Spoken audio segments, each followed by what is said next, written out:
Bisa diambil dan dibuang ke tempat sampah ya anak-anak. Sudah ya. Kalau sudah, sekarang kita berdoa dulu.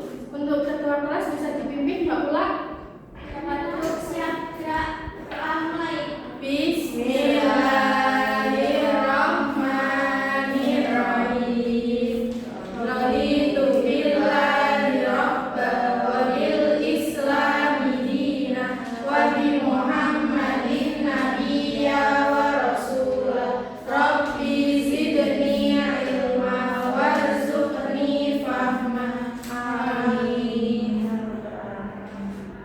Sebelumnya ibu mau absen. Anak-anak, ada yang izin sakit? Ada, Bu. Siapa? Bulfa. Siapa lagi? Siska. Ya kita turun nggak berangkat. Astagfirullahaladzim. Kenapa itu? Males. Sakit. Kita doakan teman-teman kita yang nggak berangkat, semoga yang sakit diberi kesehatan, yang nggak sakit, yang malas untuk diberi hidayah untuk mau berangkat lagi minggu depan. Oke. Hari ini ibu mau menjelaskan tentang toharoh. Ada yang tahu apa itu toharoh? Bersuci. Ada lagi selain bersuci? Membersihkan diri dan Membersihkan diri. Itu pengertian secara istilah ya. Oke. Tadi kan bersuci itu arti dari toharoh. Selanjutnya pengertian toharoh. Nah, toharoh itu adalah bersuci secara bahasa Arab. Nah, secara bahasa toharoh itu artinya bersih atau suci, sedangkan secara istilah adalah bersuci dari najis dan hadas, baik kecil maupun besar, untuk memenuhi syarat syah ibadah, terutama sholat. Nah, kita sebelum sholat atau sebelum membaca Al-Quran atau sekedar akan melakukan kegiatan itu sebisa mungkin kita mempunyai wudu atau kita sudah bersuci. Nah, bersuci juga menempati kedudukan yang paling penting dalam ibadah. Setiap orang yang akan melakukan sholat atau tawaf itu diwajibkan untuk bersuci terlebih dahulu, seperti wudu, tayamum, dan mandi. Selanjutnya perbedaan bersuci dan membersihkan. Ada yang bisa membedakan? Ada yang ingin menjawab perbedaan dari bersuci dan membersihkan? Bu. Oke, Mbak Ula. Kalau bersuci itu tindakan menghilangkan najis, sedangkan membersihkan adalah tindakan fisik untuk menghilangkan kotoran. Oke, beri tepuk tangan. Masya Allah. Oke, jadi bersuci itu tindakan menghilangkan najis dan hadas secara hukum Islam menggunakan air atau tanah yang bertujuan untuk sahnya ibadah. Nah, jadi bersuci itu bukan hanya sekedar membersihkan kotoran saja, tapi ada seperti airnya harus bagaimana, ciri-ciri airnya, dan bukan hanya badan saja yang dibersihkan, juga tempat yang akan kita gunakan untuk beribadah. Nah, sedangkan membersihkan sendiri adalah tindakan fisik untuk menghilangkan kotoran benda padat atau cair agar tampak bersih, namun belum tentu suci. Seperti di jalan kita sedang naik motor dan keadaan jalannya itu becek. Nah, kita kecipratan, kaki kita kecipratan. Nah, kita sekedar untuk membersihkan saja agar tidak kotor. Nah, itu berbeda dari bersuci. Terus tujuan dan fokus bersuci itu berfokus pada keabsahan ibadah seperti sholat, membaca Al-Quran, dan dengan menghilangkan hadas dan najis. Lalu yang kedua itu membersihkan, itu berfokus pada estetika dan kesehatan, seperti menghilangkan kotoran baik tanah, benda, makanan, dan lain-lain. Selanjutnya ada pembagian bersuci. Bersuci itu ada berapa anak? Ada dua. Yang pertama ada bersuci Dari najis. Yaitu bersuci dari najis dan hadas. Contohnya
dengan bertobat.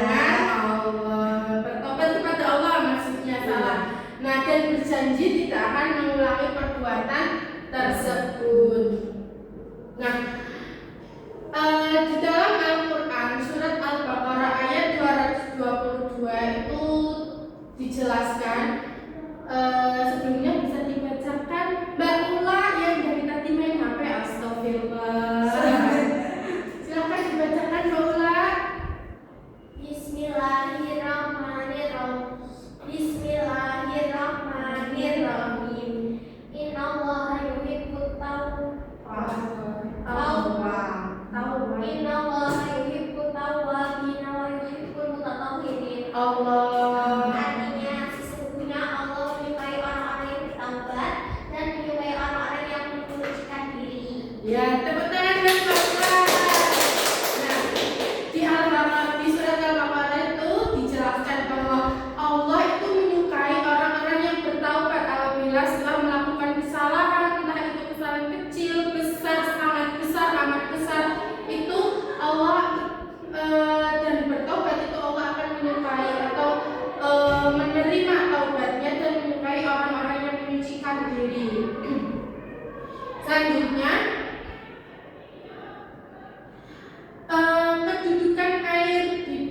kedudukan air dalam bersuci. Nah, air sendiri itu adalah sebagai alat bersuci. Dalam Islam, air dibagi menjadi beberapa jenis dengan kategori utama, yaitu air mutlak. Air mutlak itu apa, Nana?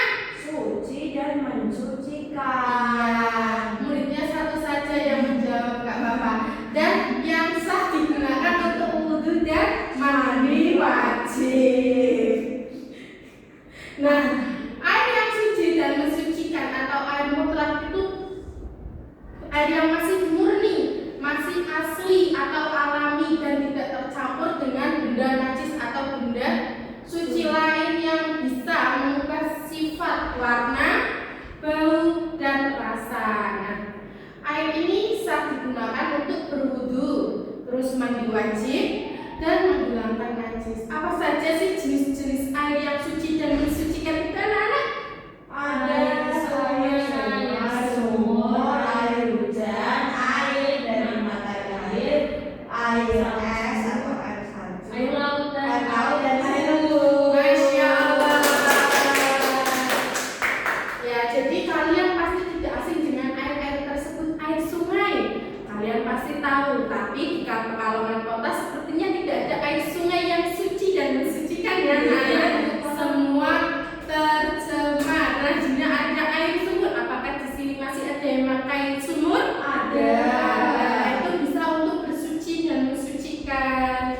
Selanjutnya, air suci tapi tidak mensucikan adalah air yang zatnya bersih atau suci namun tidak sah digunakan untuk bersuci seperti wudhu atau mandi wajib. Nah, air ini itu air buah-buahan seperti air kelapa itu kan suci, tidak mungkin najis kan dikonsumsi. Iya. Nah, air ini tuh sah namun tidak bisa untuk mensucikan. Nah, terus ada air dari pepohonan. Kalian pernah lihat ada bambu yang mengeluarkan air? Ya, nah itu tidak sah karena kan sedikit. Nah, terus air suci yang tercampur benda